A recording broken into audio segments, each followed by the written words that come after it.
Today we're talking with a doctor with a knack for making dough. You're listening to ReachMD XM157, the channel for medical professionals. Welcome to the Clinicians Roundtable. I'm Dr. Michael Greenberg, your host, and with us today is Dr. Jeff Hertzberg, who's president of Medformatics, a Minneapolis-based consulting firm involved with healthcare information systems. But we're speaking with him today about his other career as co-author of Artisan Bread in 5 Minutes, a book that shows us how we can make the most delicious bread in 5 minutes per day.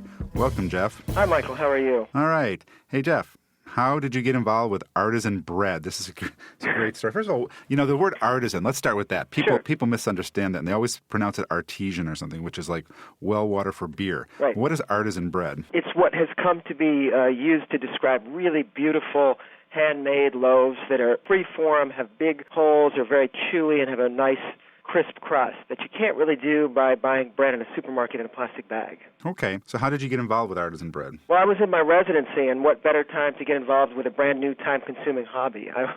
I moved to Minneapolis for residency in 1987 for internal medicine, and in my spare time I decided I had to have homemade bread because there's nothing else to do in Minneapolis, right? Well, at the time there wasn't a lot of great bread in Minneapolis. And that was the problem. So there wasn't much to buy. I moved here from New York, where we still had great sort of corner stores with fantastic bread. And I had grown up with that, and I missed it, and I decided that's what I had, have a little piece of New York in Minneapolis. And so my wife had been a traditional kind of baker in college, and she taught me the traditional method, and if you put together residency and traditional bread baking method, you can figure there's no time for that.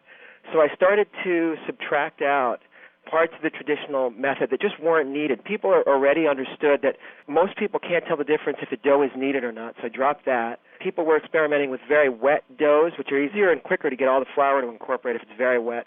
And finally, I read a couple people who had talked about in their books storing the dough for a day or two, and that's where the innovation came in, because I just started storing it. Well, if you could store it for a day or two, why can't you store it for 3 or 4 or 5 or 6 or a week or 2 weeks? And that became the innovation, because if you store all the dough in advance for 4 or 8 loaves, you can make bread on the spur of the moment for dinner tonight. That's sort of what happened. So I went on a radio show with that idea. I just called in to Lynn Rossetto Kasper's Splendid Table Show and asked her how you get a book like that into print. And I said, well, I'm going to get a book out. And she said, this is great, and she gave me all this advice. And to make a long story short, an editor was listening to the show and called and asked for a book proposal. That's kind of how this started. Wow. So you have a co-author on this book, Zoe. Yeah, Zoe Francois is a pastry chef who I met some years later, and that's what actually made it possible to get it to happen. Okay. So tell us the story of the book. I mean, there's so many listeners out there who are doctors, who are writers, who go like, oh, this is just like too good to believe. I want to go on the radio and create a book too. It's not the easiest thing in the world, is it? It's not the easiest thing. Well, basically, before I met Zoe, so I had this offer from a publisher. It was St. Martin's Press, which is ultimately who we went with. And they said, great, send us a proposal. And my second child was on the way then, and I just never finished it. I just never did it. It's fairly difficult to write a book all by yourself. I never could have done this alone. And part of that is the writing and the creating. Part of it is that I'm not a chef. I'm not somebody who uses a lot of cookbooks. I really had no idea how to take this to the next step. And then I met Zoe taking care of our kids. We had each of our kids in a music class, and we met and we started talking about flour and yeast. She's a pastry chef. She was trained at the Culinary Institute of America. Wait, I've seen her picture on your website. You started just talking about flour and yeast? Yeah. Okay, because she's really good looking. This is what parents talk about, is food. Oh, okay. And diapers, yeah. Diapers, we were already tired of that. This was the second kid for each of us. She said, you have to go back to them. And it was so embarrassing because I dropped the proposal completely. And to make a long story short, we did the proposal together, and then ultimately we did the book together. And the other thing she brought in was this whole universe of sweet doughs, brioches and caramel rolls, and a million things that are the whole second half of the book now. So half the book is desserts, half the book is traditional crisp breads, European-style breads. Desserts in 5 minutes a day, too? The complicated desserts aren't quite 5 minutes. The 5 minutes a day is the active time for preparing the basic crispy loaves. Okay, so let's talk more about the bread. 5 minutes a day, seriously. Are you just taking dough out of the refrigerator and putting it into a mold or mixing it or doing something and popping it in the oven? First of all, the disclaimer is the 5 minutes a day is the active time. So when you're actually doing something, so not the time it's baking in the oven and you're doing something else, not the time it's rising on a counter. There's 2 periods of active time. First, when you mix the large batch, you're going to mix 4 or 8 loaves at once in a bucket. And we minimize the cleanup, too, so we do things in buckets instead of bowls. It takes me about 10 to 15 minutes to mix up the 4 to 8 loaves. So flour, water, yeast, salt go in a bucket. I take a spoon and mix it. You could do it in a machine, and that's fine. So 15 minutes divided by 4 or 8 loaves. So right away, you're down to just a few minutes a day for the initial mixing, and then that sits in your fridge after it rests on the counter for 2 hours, also passive time. And then every day you want bread, you just take it out, tear off a piece, use a knife. You briefly shape it, under a minute, we generally say, and then let it sit passively for 40 minutes to an hour. Then it goes into the oven for about a half hour. So the active time each day is only 30 to 60 seconds to add on to your initial mix. And nobody has ever published anything like this before, even though it's probably true that the raw ingredients for doing something like this have been out there. Nobody was willing to suggest storing the dough for 2 weeks. All right, hold on. If you've just joined us, you are not on the wrong channel. You are not listening to the cooking channel. You are listening to ReachMD XM157, the channel for medical professionals. I'm Dr. Michael Greenberg, and I'm speaking with Dr. Jeff Hertzberg, talking about his second career as the co-author of Artisan Bread in 5 Minutes a Day, the book that he says will have us abandon the stuff we usually eat and bake our own wonderful fresh bread every day. So, yes, this is ReachMD XM157. Jeff, okay, is it really that good? It's really that good. If you look at our reviews on our website, which is artisanbreadin5.com. I have, yeah. If you go to our reviews, we've gotten fantastic reviews from the New York Times, the Chicago Tribune, both Minneapolis papers, of course, a slew of regional newspapers all across the country, and also on Lynn Rossetto Kasper's radio show where she actually tasted the bread on air. And the bread is very good. One of the things that happens with this bread is over the 2 weeks that you're storing it, you start to develop sourdough notes. So if you make a loaf on day 0 or day 1, it's not going to have that intense sort of sourdough flavor, but later on it begins to develop that. And that's something to think about when you're evaluating what you think of the flavor. If you like that flavor, wait a few days before you bake off your first Okay, loaf. well, forget the New York Times, because this is the show that's going to make the book.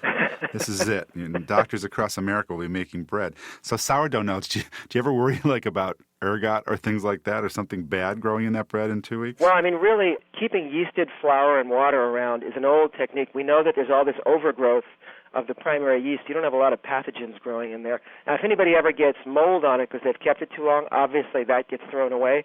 I can't imagine why anybody would ever get that storing it at 2 weeks. You have a tremendous yeast overgrowth that's pretty much keeping out everything else. Okay, so you've got a career here with Medformatics, this Minneapolis-based consulting firm. Are you having more fun with the second career? I mean, how much time does it take? Obviously, it was crucial to have a co-author because I'm trying to do 3 things at once. I'm a part-time academic at University of Minnesota. We have a health computer science division. I teach in there. I've got my consulting practice, and now I've got the book. The book is obviously a tremendously fun hobby that turned into something fairly successful. We were the number 3 hardcover cookbook on BookScan last month, which means all sellers, Amazon and all the bricks-and-mortar sellers as well. So it's been fairly successful for a cookbook. Certainly not going to quit my day job. It's been pretty fun, though. So you're making more bread at Medformatics, huh? Yeah, invariably. That's always going to be the way it is. Okay. I looked on Amazon. You have some great reader reviews. Yeah. All right. You're selling lots of books and making lots of bread. Does Amazon still rank books? Yeah. What's your rank? I know as a writer we love to look at our ranks. Sure. Mine's like 1,843,000 or something. Well, they do it by categories. So for bread, we're the number 1 cookbook on Amazon. For baking, we've been the number 1 cookbook on Amazon for a while, sometimes number 2. But overall, all books, last month, which was the big month for us when we went to that number, whatever I said it was, number 3 slot, we were number 73 on Amazon of all books, and now we're about number 300. Wow, that's awesome. Let's go back to the process of writing the book, because I've done it myself. Sure. Who taught you how to do the book proposal, or did you go get one of those books out of the library and read it? We have an agent who's excellent. Her name is Jane Distel, and she has a model and a format, and she went over and over and over and over it with us. So okay. That was fun. How many drafts of the book did you write before it was actually ready for publication? Well, it was such an organic thing. I mean, we wrote it through, and then we just kept revising it. I don't know how many unique drafts that would be. It seemed endless last summer, just going over and over and over it. And the frustration is in a technical book like a cookbook, there's still going to be mistakes that slip through. And we've made our website sort of integral to the book. And so we've got a posting of errors that are in the book, and also we respond to the reader's questions. So when they say, how do you form the dough in the first place, we actually are back and forth with them all the time. Do you take calls in the middle of the day? Can I call you at Medformatics and ask you? Well, you can, for sure. Okay, ask you about the Wonder Bread that I want to make? You can make a white sandwich loaf. It's pretty good. Okay. Would you write another book? We are pulling together a proposal, and there's going to be more of a health angle. So whereas this book was the traditional European approach to bread, which tends to be based on white flour, the health angle that everybody's interested in right now is how do you do something similar for whole grains, and how do you do it gluten-free. And so we are working on that, and that proposal is forming. Wow, you're going to be the bread doctor of America soon. Tell us a little bit about the rest of your life. Well, I was in internal medicine practice here in the Twin Cities, and got interested in health computer science in about 1991. I was in a big staff model HMO that was about to commit to an electronic health record. And somebody had just put a Macintosh computer on my desk. Actually, this was my wife. I said, this is the coolest thing I've ever seen because it can connect the information to the content just by clicking, which, of course, is commonplace now on the web. And I started playing around with that for studying for the internal medicine boards, and that was very helpful. And started sitting on committees and said, this is too interesting. So I ended up doing a fellowship in Health Informatics, a National Library of Medicine fellowship here at University of Minnesota. Stayed on the faculty forever after I got my degree. And that sort of is what really changed my life, sort of opened up vistas and saying you don't have to do just one thing all the time. Because once I started the consulting practice, time became a very flexible and fluid thing, which was obviously very different in my internal medicine practice. Let's say that again, because we have lots of listeners out there, doctors who are frustrated. They think that they're stuck in a rut. Say that again. You don't have to do just one thing. Right. I mean, if you're smart enough to go to medical school and take care of patients, you're smart enough to figure out a way to sort of manage your life and manage your time so you can be involved in multiple interesting projects at once. And have fun. But the truth is I couldn't have done it without that fellowship, which really, nothing ever sort of hit me over the head with that idea. I mean, when you're in the practice and seeing patients every day, it is hard to see that unless someone is helping you. So I started a consulting practice, which has been going for about 13 years now. I help people create information structures to capture the important data around chronic diseases is typically what I'm doing. Helping people create databases about diabetes, hypertension, cholesterol, and how that sort of making interventions is going to change the outcomes of those diseases long term. Okay, Jeff, thanks for being our guest today and telling us about your book, Artisan Bread in 5 Minutes a Day. And also, thank you more importantly for pointing out to physicians across America that you can do fun, interesting things in your life and still have your medical career. I'm Dr. Michael Greenberg, and you've been listening to the Clinicians Roundtable on ReachMD XM157, the channel for medical professionals. ReachMD XM is here for you, the health professionals who care for your patients. We welcome your questions and comments. Please visit us at reachmd.com. Our new on-demand and podcast features will allow you to access our entire program library, including this show. Register on the website and enter promo code RADIO for 6 months of free podcasts, and we truly thank you for listening.